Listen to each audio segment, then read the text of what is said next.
Hey there, I'm Ginny Robertson, founder of the On Purpose Woman Global Community and founder and publisher of On Purpose Woman magazine, where we celebrate women who are making an impact with their voices, their work, and their stories. Today, I'm thrilled to be joined by Mia Zachary, a gifted storyteller and contributing writer for On Purpose Woman magazine. We're diving into her latest piece in the March-April issue of On Purpose Woman magazine, as well as the powerful series she's been crafting. Mia, thank you for being here with us. I'm so excited to chat with you again. Always a pleasure, Ginny. Great morning to you. And thanks again for having me. You're so welcome. Let's first introduce you to our viewers. So, what would you like them to know about you? I think more than anything, when I say I'm an intuitive counselor or when I say I'm an integrative wellness practitioner, and people are kind of like, huh? Back in ancient times, I would have been the village wise woman or the village seer. I would have worked in one of the temples to the goddess, as a priestess. But what does that look like in everyday life? I'm a psychic life coach. That's the easiest way to explain how I how I best serve. Okay. Well, thank you. I think it's a really great description. And if people still don't understand, we're going to have Mia's contact information in the text of this video, and you can reach out and have a chat with her. I would So, love Mia, that. Please do. yeah, okay. This is a third installment in a series of stories you're writing. And so tell us about the series, like what inspired it and what messages are you hoping to share with, especially with women? That's a Well, lot of honestly, question right there, I it know. is. It is. So let me break it down and work it backwards. Um, Somebody asked me recently if I work with men, and my answer was I'm working on working with men because frankly, I don't understand them. They are strange creatures. My husband is the first one to say, I'm a simple guy. I just want a yes or no answer. And I'm like, but there's so much nuance in the many, I don't get them. I freely admit I have two brothers. I don't understand them either. So I absolutely do love working with women and basically guiding them towards healing and happiness by uncovering the obstacles to their potential. So, working backwards, I'm loosely calling this a journey through the estate of grace. And that's kind of the series that I'm working on. It started off, gosh, I think in the November, December issue Hmm. with the fractured mirror. January, February was meeting grace in the mirror. And then this month, we are talking about the face in the shadows.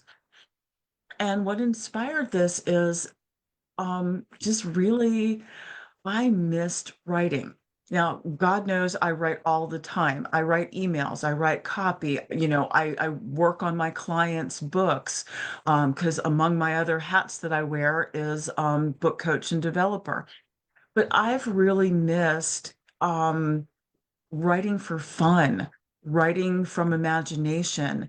Um, I used to write romance novels for Harlequin HarperCollins, but it's been decades since I've done anything creative. And so, once I finished making the Seven Roses self-reflection deck, well, of course, now it needs a guidebook. So there is a digital guidebook that's just like, here's the thorns, here's the petals. But my heart was calling out to do something bigger and more creative. And since just about every month, Jimmy's like, we need more writers for the magazine. We need articles for the magazine. I'm like, you know what? I'm going to commit to doing this, not just because I love OPW. I think the magazine is so beneficial. Just a spectrum of incredibly helpful profiles and articles and just it's if you haven't read the magazine, y'all definitely go and see the latest issue.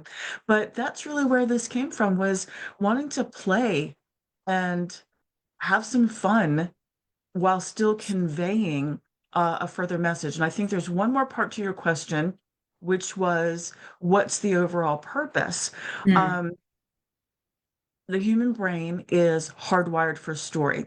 There's multiple, scientific studies on this. Just like we remember things better when they're put to music, like that's the highest level of memory because you hear the song and you're like, oh, you're transported back in that instant that you hear the notes. But the same thing with story. If I tell you, don't eat the red berries down by the riverside, you're going to be like, okay, yeah, what? That's just another thing. But if I tell you a story about being down by the river and there was a cute cave boy from another tribe, but then I ate the berries and my face broke out and he ran away horrified and I never got to kiss him, now you're going to remember that I said, don't eat the red berries down by the river. Was that one of your Harlequin romance stories? No. No, no, it should have been. I always forget that you wrote for Harlequin because I think that's just a really cool thing. I remember the first time I learned it's like you're the only person I know who's ever been published by Harlequin. And people didn't always say kind things about those romance novels, but they served their purpose. They They served their absolutely do. purpose. And They they, do. And whenever anybody would say, oh, you write those kind of books, I'm like, well, I see a ring on your finger. So are you telling me that you don't believe in love? You don't believe in committed relationships? You don't believe in sticking it out and fighting for what, is precious to you? Oh, well, I never thought of it that way.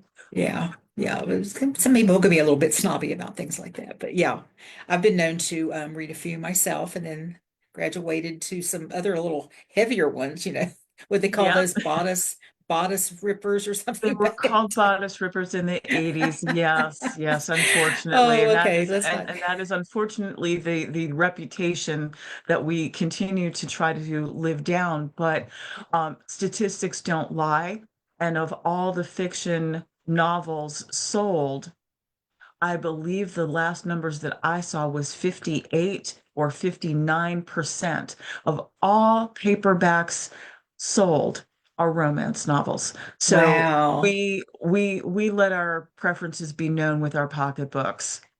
Yes, and that is so interesting. And I'm thinking, oh, I'm getting you off track here, but I'm really not because one of the things I love about your series is that you are telling stories.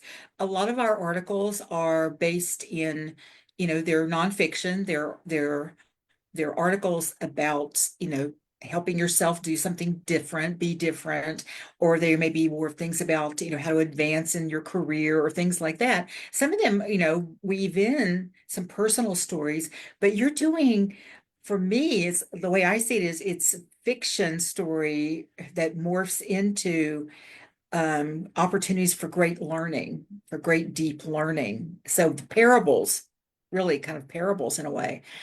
And And it, so and it really does go back to my days at Harlequin. I used to get in trouble with my editor because she would sort of, roll her eyes in an email, if you get what I'm trying to say. But she would send me these emails that were basically an eye roll saying, we're not doing Lifetime Movie of the Week. And I disagreed because to me, there's a global audience for romance writing, and why not make it something different? So my first romance novel dealt with spousal abuse. My Mm, second one was about drug addiction. My third one was about the firemen who survived 9/11. My fourth one was about having your breast cancer come back after being in remission.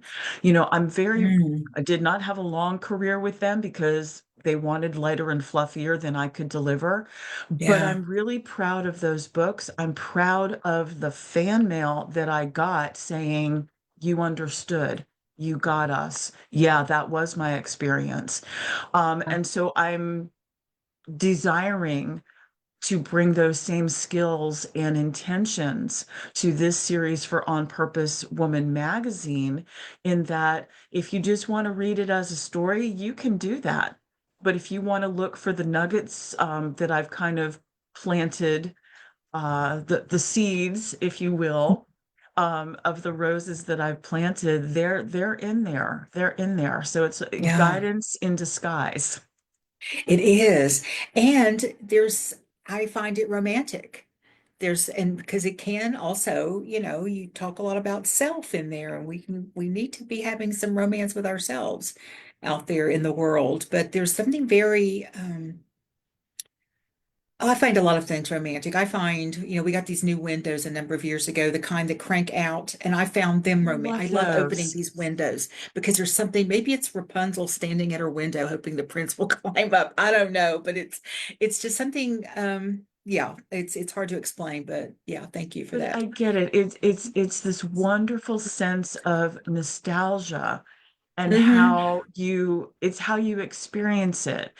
Just shoving something to the side is one experience, but like turning the crank, kind of like experiencing, the seconds ticking by and the window opening more and more to allow more fresh air and more sunlight. It becomes a whole different experience. And that's really what I wanted to do. I mean, I could have just written the articles as a straightforward, well, this is this and that is that. But I thought it would be so much more fun to try to create a window opening experience. And you take us through these spaces and we get to experience well, Grace is the woman who welcomes your character into the spaces, and then the woman who is what would you call her? Does she have a name? I don't remember now. Does she have a? Well, yeah, so Grace That's, yeah. is the embodiment of the concept. Right. So she welcomes you into the estate and, gives you the grand tour, but she would be, well, I don't even know what she would be, but the protagonist, I think, is what you're looking for. Who's And the it's really us, heroine? though. It's Who's the really we're character? walking It's through, right? you. Yeah, yeah. It's That's why I capital was. YOU is the Yes, name of the yes. character because I wanted anyone who's reading these stories to be able to put themselves into it. If I say, um, oh, the protagonist is a 50-ish African American woman with green glasses and short curly hair, but you are a 70-year-old woman who's blonde and your glasses are more of a reddish brown, I've disrupted your experience. Sometimes too many details takes away from the imagination. So by leaving these articles directed at you and about you, discovering you, it's kind of like you get this spiral effect of deepening into the experience. Oh, I love that so much. And thank you for saying I'm blonde. That's interesting. But yeah, that is a beautiful way to put it because we can immerse ourselves. And that's what I feel in your stories. I feel, I'm having this experience that Grace is leading me through, really. And we talked a little bit about your inspiration, your messaging.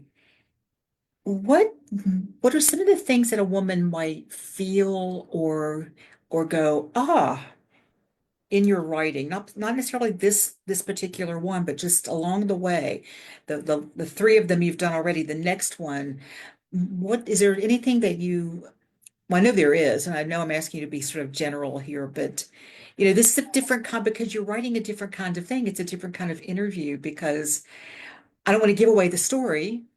Right, right. And there's not like step one, step two, step three, but I want to talk about the story as much as we can. So, I think the sentiment, the intention, I'm searching for the right word.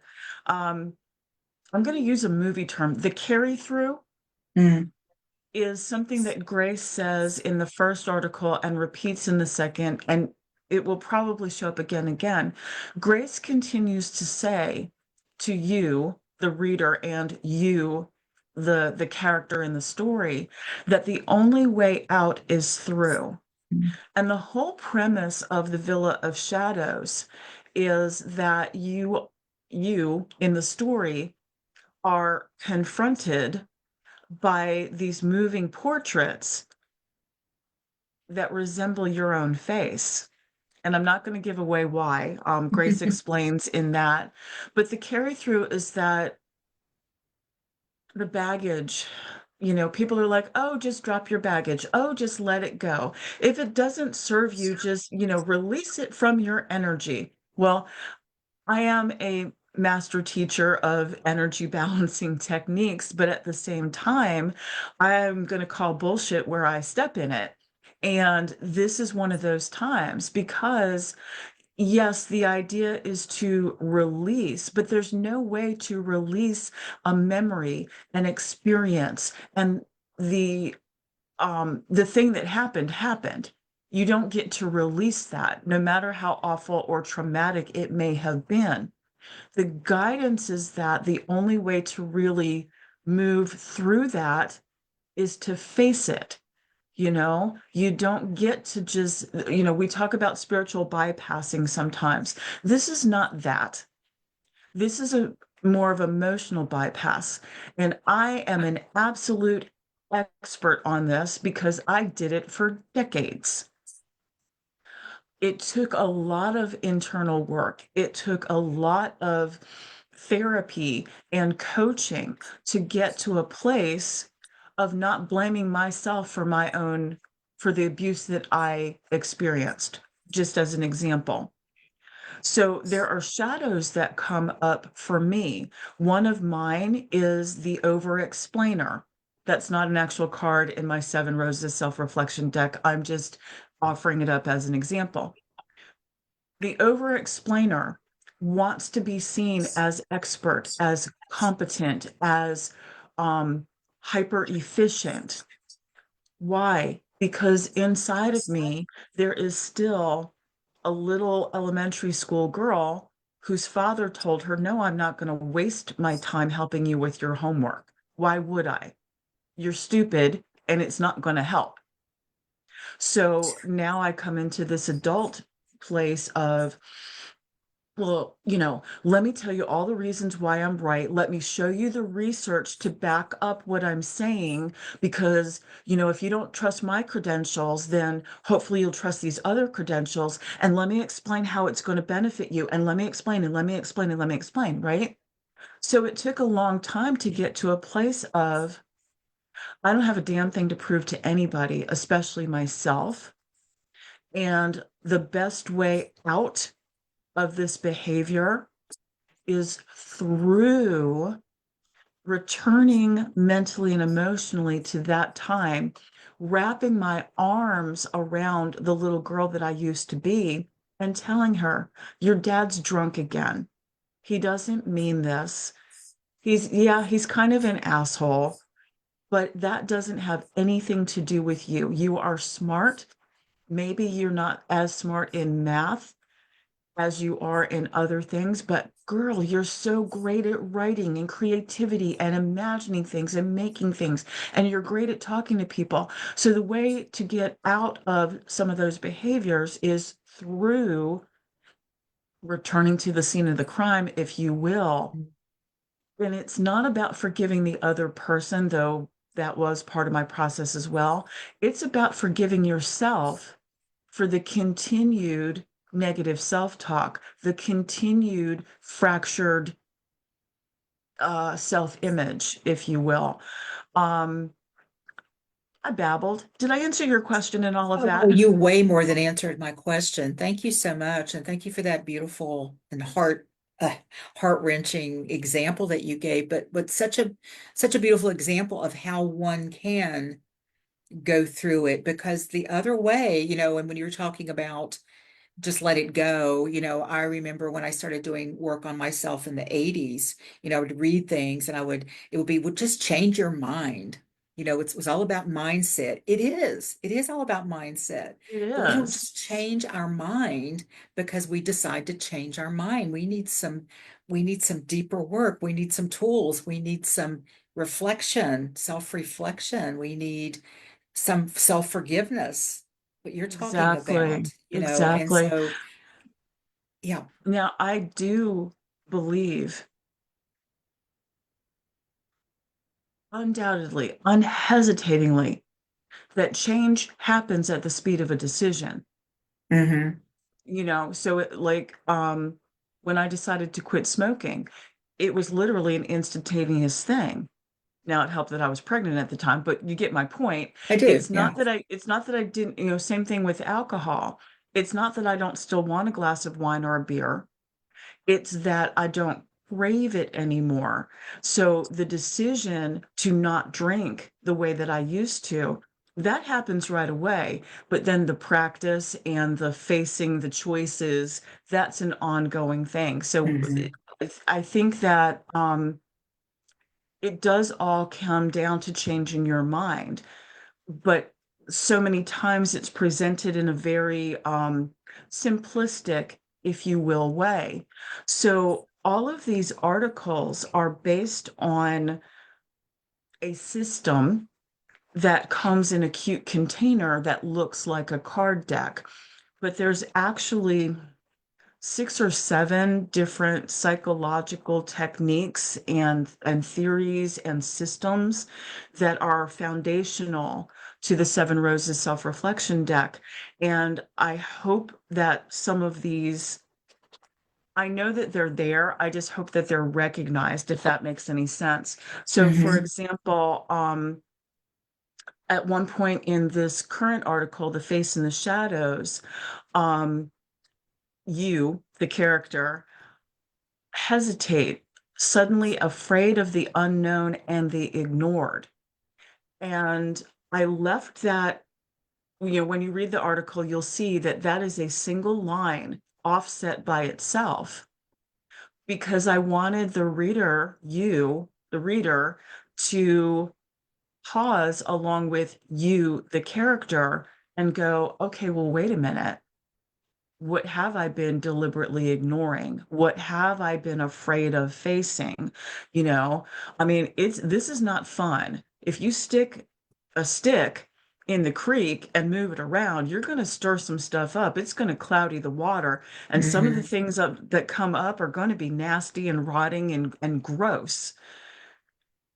But we can't clear them out of our part of the riverbed and allow them to flow past until we stir up the mud in the first place. And so maybe that's the other through line of this series is I hope you stir up the mud, but I hope you know that there are hundreds, thousands of women standing on that riverbank with you, stirring up their mud at the same time. Mhm. And we're all just going to watch it flow away so that we have clarity, not just about our lives, but our external lives, but also about our interior life. Okay, I'm done. So great. Tell us a little bit about your card deck, your self-reflection card deck. Happy to. So, let me get that into the camera for you. Mhm. This is the magical mirror. It's hanging on the black marble wall of the Villa of Shadows, which you're introduced to in that first article, Meeting Grace in the Mirror. And then this is the magical mirror that represents the Hall of Mirrors, which will be in the next issue of On Purpose Woman magazine. And then these represent the 7 different colored rose gardens that are out on the estate. And so if I flip this over for you, this was the card that I pulled this morning. This is the sensate. And the sensate is a bon vivant, a connoisseur, someone who just enjoys enjoyment. The keyword here is pleasure because, we all have a long to-do list. We've got family, work, community, church, whatever your demands and obligations are. And how often do we do something just for the fun of it? I think once we get to be grown-up ladies, um, we kind of have fewer and fewer opportunities for pleasure. And so the image here is of little rosebuds just turning their petals towards the sun for the pure pleasure of feeling the warmth and the heat and the nourishment that comes from that. And then the womb wisdom at the bottom of Mhm. the card reminds you about the genuine joy of being you. I'm not a particularly religious person at all, but I am a highly spiritual person. And so the idea behind the Seven Roses Self-Reflection deck is that each one of these cards um, is one of 35 mirrors for you to look into. And we have a tendency, women in Western culture especially, we have a tendency to immediately look at the thorns. Oh my gosh, I've got aphids. Oh my gosh, there's a little brown spot on my leaf. What the heck is Mhm. that? That looks like rose mold. Oh my God, you know? But the idea of this deck is to go, okay, a thorn is not a weapon. It's not something ugly. It's not something negative. It's only a modified leaf that nature created for the protection of the rose. And our shadows are exactly the same. It is an aspect of personality that was developed to protect us and help us move through whatever the root situation was that brought that shadow to life. I think that answers the question. Oh, yes, it does. And I want to let everyone know, the viewers know that there will be information in the text of this video for how you can purchase this card deck, the self-reflection card deck, how you can connect with Mia, how you can read the articles, and any other thing you want to find out. There's a lot of information in there about Mia. And so I just want to say, Mia, that I find your writing mesmerizing.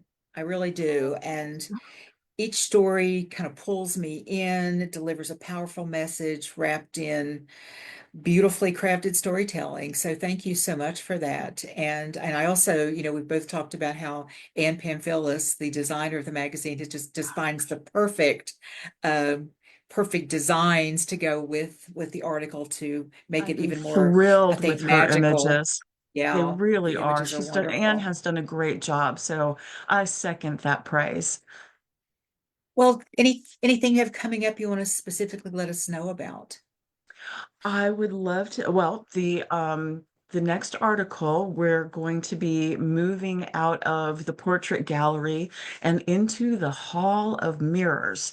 So that will be in the what, May, June? February, March, April. Yeah, in the May, June. I had to count on my fingers. That will be in the May, June issue of On Purpose Woman magazine. And in the meantime, as Ginny said, if you're interested in the deck, we'll put the link in the chat. But also coming up in April is a brand new community called the Seven Roses Garden Club. And I will put information about that into the comment section under this video. But a lot of times when you have an oracle deck, you have the cards and there's a paper guidebook to go with it. But I wanted to do something that wasn't so static and so fixed.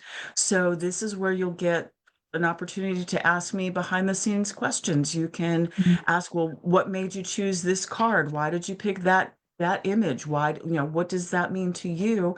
And also get the bonus content, the things that didn't fit into the guidebook, as well as some deeper dive classes. And we're going to do some shadow work, and we're going to do a lot of celebrating and just building each other up and reflecting back. Because here's the thing that I know about women. No matter how you see yourself in the mirror in the morning, no matter how fractured or dusty or warped, your mirror might appear. I guarantee you, you don't look anything like that to the women who know you, love you, and work with you. I was going to ask you for a final word of wisdom, but I think you just gave it to me. I think I just I think that's a wonderful way to end this. We don't appear to others like we appear to ourselves. And we can, if we do some of the things that you're suggesting, yeah, we can integrate those two so that we're seeing the same thing that other people see. We're not questioning it. So thank you, and Mia. Thank you for, yeah, and once you get to a point where you are looking in the mirror and going, Damn. I think that also opens you up to um, more understanding, more patience, and more compassion for other people. And it changes the way that we interact. And I think at this particular time in American history, it is more important than ever that we stop the competitive stuff that the patriarchy set us up for. Remember that we are all sisters at heart, and that the only way out of this orange mess is to take the hands of the women next to you and we march forward together. Yes. Thank you. Thank you. Thank you for sharing your stories, your wisdom, your heart. I deeply appreciate you and the impact your words have on Thank you me so and much, Ginny. everyone, anyone out there who is lucky enough to be reading them. So thank you. Thank you. Thank you. Thank you. And I'm absolutely thrilled that this is coming out in the 25th year of OPW and the magazine. And I thank you sincerely for creating this community over the last quarter decade where women feel safe and seen and heard and they can explore their shadows. So thank you, Ginny, for all that you do. Mm, I accept that. I appreciate that. And thank you for the thank you. And thank you to anyone watching. Thank you for being part of this conversation. For more powerful interviews with incredible women living their purpose and sharing their gifts with the world, check out our YouTube channel, which is the On Purpose Woman Global Community. That is the name of the YouTube channel, but the name of this show is called Real Women, Real Purpose. So I'll see you next time on the Real Women, Real Purpose talk show. Thank you.